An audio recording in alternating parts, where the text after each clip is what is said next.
You ask Tiger to solve. This deals with linear equations with one unknown. The final result is x equals -19/2. Let's solve it step by step. Group all constants on the right side of the equation.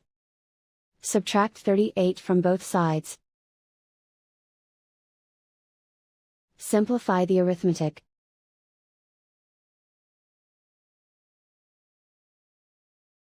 Isolate the x. Divide both sides by 4.